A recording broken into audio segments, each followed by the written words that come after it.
The morning I found out, I was sitting at my kitchen table in Barrie with a cup of coffee that had gone cold and a bank statement I almost didn't bother opening. I'm 63 years old. I retired early from 31 years working as a project manager for a construction firm up in Simcoe County. My wife passed 8 years ago. Breast cancer, quick and brutal.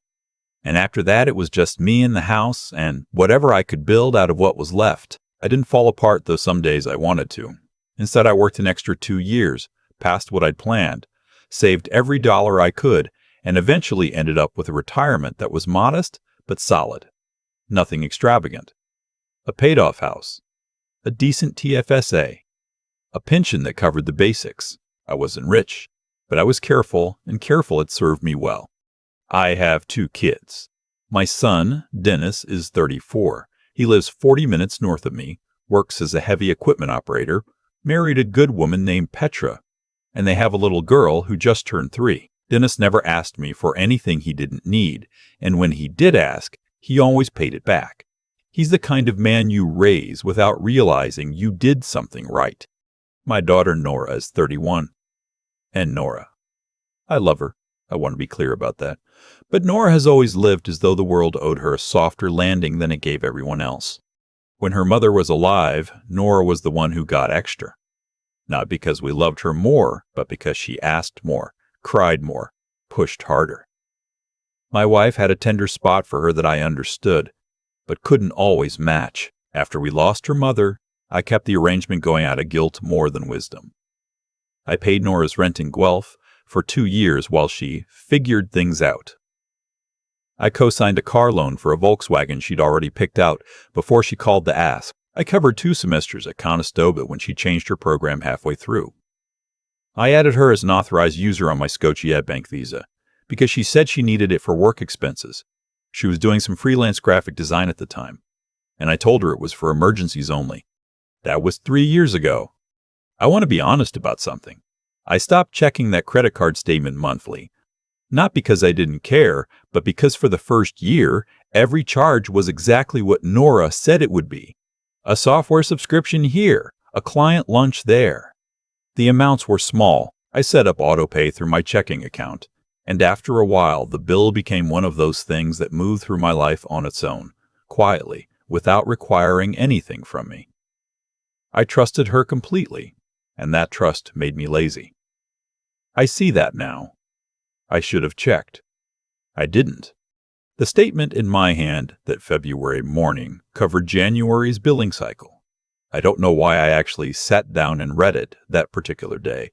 Maybe I was bored, maybe I had nothing else to do, maybe something in the universe gave me a small push. But I read it, line by line, and what I found made my coffee go from warm to cold while I was still on the first page. $14,238. I set the paper down. I picked it up again. I read every line. There was a charge from a travel agency in Toronto I didn't recognize. $4,600. There was a hotel deposit. Fairmont Jasper Park Lodge. $2,800. A charge from Air Canada. $1,112. Another from the same airline. $1,112. A car rental from Enterprise in Edmonton. A spa booking. A dinner reservation that cost more than my first car payment. It went on. I sat there for a long time. Then I called Nora. She picked up on the second ring, cheerful, a little distracted. I could hear her doing something in the background, dishes maybe, or unpacking groceries, normal sounds. The sounds of a person who isn't worried about anything. "Hey, Dad." "I'm looking at my visa statement," I said. A pause, not long, maybe 2 seconds. "Oh? Over $14,000 in January. You want to tell me about that?" The explanation she gave me was impressive in its confidence. She and her partner, a man named Troy who I'd met 4 times and never quite trusted, had been planning a trip to Jasper for their anniversary. Flights, hotel, a few activities. She knew it was a lot, she said, but she'd met to talk to me about it. She just hadn't found the right moment. And she was absolutely planning to pay me back. It wasn't like she'd stolen anything. It was just borrowing, and she knew I had the money, and... "Nora," I said, "stop." She stopped. You didn't ask. You didn't tell me. You booked a $14,000 vacation on my credit card without a single word. Dad, I said I'd pay you back. When? She didn't have an answer for that. When exactly were you planning to pay me back $14,000? You've been freelancing for 2 years. You make maybe $30,000 a year if that's a good year. When? The cheerfulness was gone now. In its place was something I recognized. The particular tone Nora gets when she's been caught and has decided the best response is to be wounded. I can't believe you're talking to me like this. I'm your daughter. You spent way more than that on Dennis over the years. That one almost worked. It was a smart move dragging Dennis in, because it made me want to defend myself, to prove I wasn't unfair, to get sidetracked. I'd heard some version of that argument before. It never had much truth to it. Dennis borrowed $8,000 from me in 2019 when Petra lost her job, and he paid back every cent within 14 months, but it always made me feel defensive, and defensiveness slows you down. Not this time. We're not talking about Dennis, I said. We're talking about $14,000 you charged to my card without asking. I want to know your plan to repay it. She hung up. I sat there for another few minutes. Then I called my bank. The Jasper trip was happening in 3 weeks. I'd confirmed the dates from the statement. They were flying out of Pearson on a Saturday morning, spending a week at the Fairmont, flying back the following Sunday. Troy had apparently never stayed anywhere that cost less than $300 a night in his life, based on the rest of the charges. There was a guided wildlife tour booked through a company in Banff. There was a dinner reservation at the hotel's main restaurant that I was fairly sure had a dress code. I didn't do anything yet. I thought about it for 3 days. I talked to Dennis, not to complain, just because he's my sounding board, has been since his mother died, and he listened quietly the whole time, and when I was done, he said, "Dad, what do you want to do? Not what should I do? What do you want to do?" He knows me. What I wanted to do was wait. I know that sounds cold. Maybe it was, but I spent 31 years in project management, and one thing you learn is that the best time to make a correction isn't before the problem is visible. It's after. When the other party has committed fully, when turning back is more expensive than going forward, when the decision is no longer theoretical. So I waited. I watched the calendar. The Friday before their Saturday flight, I checked online and confirmed their Air Canada booking was still active. Nora had sent me 2 texts in the 3 weeks since our phone call. One that said, "I'm sorry you feel hurt." Not the same as an apology, I noted. And one that said, "I really think we should talk about this." I didn't respond to either. Saturday morning, 7:48 a.m., I saw a photo on Nora's Instagram. Her and Troy at Pearson, coffee cups in hand, rolling luggage behind them, big smiles. She'd written, "Jasper, here we come. Needed this more than you know. Quosh! Ed Hest." At 8:15, I called the Scotiabank Visa line and reported the card as compromised. The woman on the phone was professional and helpful. The card was canceled within minutes. All future charges would be declined. Then I called the Fairmont Jasper Park Lodge directly. I explained that I was the card holder whose credit card had been used to make a reservation, and that I had not authorized the charge, and that I needed to cancel the booking. There was a brief conversation, some verification, and the reservation was canceled. The deposit, given the circumstances, would be reversed to my card. Then I called the travel agency in Toronto. Same conversation, same result. The Enterprise rental in Edmonton, same. The wildlife tour company in Banff, same. The dinner reservation. I almost left that one because part of me thought, let them at least have a dinner.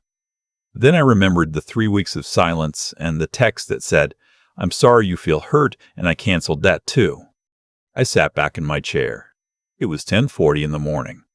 Outside my window, Barrie was gray and cold and perfectly ordinary. I made myself a fresh coffee, this time drinking it while it was still warm, and I waited. She called at 2:17 p.m. I could hear it before she said a word. The particular quality of the airport noise around her, the controlled panic in her breathing. They had landed in Edmonton to connect to their flight into Jasper, and something had happened. Something at the rental desk, a card that didn't work, a phone call to the hotel that had not gone the way she expected. "Dad." Her voice was tight in a way I hadn't heard since she was a teenager. "What did you do?" I canceled the card, I said, and everything booked on it. Silence. You need to understand something, Nora. You're 31 years old. You have a card attached to my account that I gave you for work emergencies. You used it to book a $14,000 vacation without a word to me. And when I confronted you about it, you hung up and sent me 2 texts over 3 weeks that weren't apologies. So I made a decision. We're at the airport, Dad, in Edmonton. The hotel is canceled. The car is canceled. We have nothing. You have your own credit cards, I said. You have Troy. You're 31 years old in Edmonton, not stranded in a forest. You'll figure it out. She started crying then. Real crying. Not the performance I'd seen over the years, but the kind that comes from genuine shock, from a world behaving in a way you never prepared for because you never had to. It made something in my chest hurt, the way a parent's chest always hurts when a child cries, even when the child is wrong, even when you're sure of what you've done. I stayed on the line. I didn't yell. I didn't lecture. I just stayed there. When she'd steadied herself a little, I said, "When you come home, I'd like to talk. Actually, talk. Not texts. Come to the house. Bring Troy if you want." I paused. "I love you, Nora. That's not changed. But I won't be used anymore. And I should have said that years ago." She didn't respond. After a moment, the line went dead. I put the phone on the table and finished my coffee. What came next took longer than the trip to Edmonton. In the weeks that followed, I had several conversations that I should have had years earlier. I talked to my financial advisor in Barrie about restructuring how my accounts were set up, making sure that no authorized user had access to any card attached to my primary account. The Visa was replaced with a new number, my name only. I also talked to the lawyer who handled my wife's estate and who I'd used for a few things since then. I had a will, but it was 8 years old, and a lot had changed. We updated it. I won't say specifically how, because that's between me and whoever I leave things to, but I will say that I spent a long time thinking about what it means to genuinely help someone versus what it means to remove every consequence from their life and call it love. Dennis doesn't know what's in the updated will. I didn't tell him. He didn't ask. That's who he is. Nora came to the house 6 weeks after the Edmonton trip. Troy did not come. She sat across from me at the same kitchen table where I'd read the statement, and we talked for almost 2 hours. Really talked in a way we hadn't since her mother died. She was angry for part of it, defensive for part of it. Then, somewhere around the 90-minute mark, something shifted. She talked about how she'd felt after her mother passed, about how she'd always assumed I'd be there to catch her regardless of what she did, about how she'd never really been forced to think about the difference between needing help and expecting it. I'm not naive enough to think one conversation fixed 31 years of pattern, but it was real. It was more real than anything we'd managed in a long time. She did not ask me to restore access to any account. She didn't bring up repayment, not in the way of promising to pay me back anyway. But near the end of the evening, she said quietly, "I'm sorry, Dad. Not for how you feel. I'm just sorry." I accepted it. There are people who will hear this story and think I was too harsh, that a father shouldn't cancel his daughter's holiday, that I should have called her first, given her a chance to fix it, handled it with more grace. Maybe. I've turned it over enough times that I've stopped being sure of the angles. What I am sure of is this. I spent 8 years after losing my wife trying to make up for her absence by removing every hard edge from my daughter's life. Every time I did that, I told myself it was love. And it was, partly, but it was also fear. Fear that if I let Nora feel any real consequence, she'd feel abandoned, on top of everything else she'd already lost.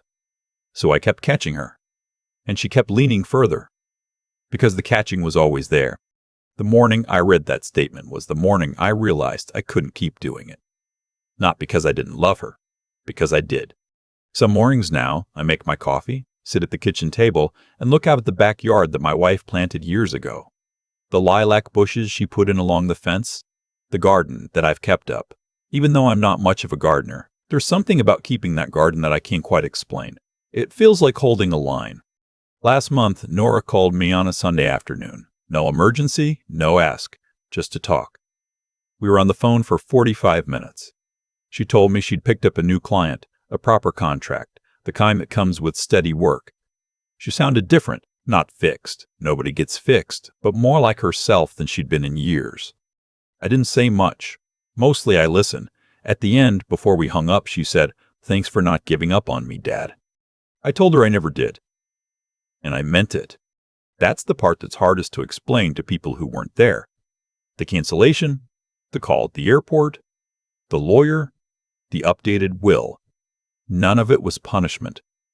It was the first honest thing I'd done as her father in a very long time. And honest, even when it's brutal, is the only place anything real gets to grow. I keep coming back to that kitchen table, the cold coffee, the statement I almost didn't open. There's something I've been thinking about since all of this settled. Not the trip, not the airport call, not even the conversation with Nora 6 weeks later. What I keep thinking about is how long I told myself that giving was the same thing as loving. They're not the same thing. I know that now in a way I couldn't have explained 8 years ago. Standing at my wife's grave, promising myself I'd hold the family together no matter what it cost. The cost turned out to be more than money. When I think about what went wrong with Nora, not just the credit card, but the years leading up to it, I think it comes down to something I never taught her to trust, her own ability to handle hard things. Every time I stepped in before she had to struggle, I was sending her a message I didn't intend. I was telling her, without words, that I didn't think she could manage on her own, that the world was too sharp for her and I needed to keep softening it. And she believed me. Why wouldn't she? I was her father. What I understand now is that real integrity, the kind that holds when things get difficult, doesn't come from having someone remove every obstacle. It comes from getting through obstacles and discovering, on the other side, that you were capable of it. Nora never got that chance. I kept taking it from her. Dennis got it. Not because I loved him more, but because I stepped back a little further, a little sooner. When he and Petra had that rough year, he came to me with a specific number, a specific plan, and a specific timeline. He'd already thought it through before he picked up the phone. That's not an accident. That's what happens when someone learns early that they're responsible for their own decisions. The thing about consequences is they only teach if you let them land. I spent a decade catching Nora before she ever hit the ground, and I genuinely believe I was being a good father. I wasn't being cruel when I did it. But I wasn't being cruel when I did it. But I wasn't being wise either. Wisdom, I've learned, sometimes looks like standing still and letting someone fall. Not because you don't care, but because you understand that falling is part of how people learn to stand. And the resolve it took to make those calls that Saturday morning. To cancel the hotel, the car, the rental, all of it, that didn't come from anger. It came from somewhere quieter, from finally deciding that the most honest thing I could do for my daughter was stop pretending the situation was fine. Holding that line, even when I could hear the shake in her voice from the Edmonton airport, was the hardest thing I've done since I sat beside my wife in a hospital room and held her hand while she left. Nora called me last month, a Sunday, nothing urgent, just to talk. She sounded steadier. I don't know what she's working through or how long it'll take, but I know she's working through it herself, and that matters more than I used to think it did. The lilac bushes along my back fence are coming in again this spring. My wife planted them the year Nora was born. I've kept them going every season since. Not because I'm a gardener, but because some things are worth the effort of maintaining even when they're hard to reach. I think that's what I was really trying to do that February morning. Not punish my daughter. Maintain something worth keeping.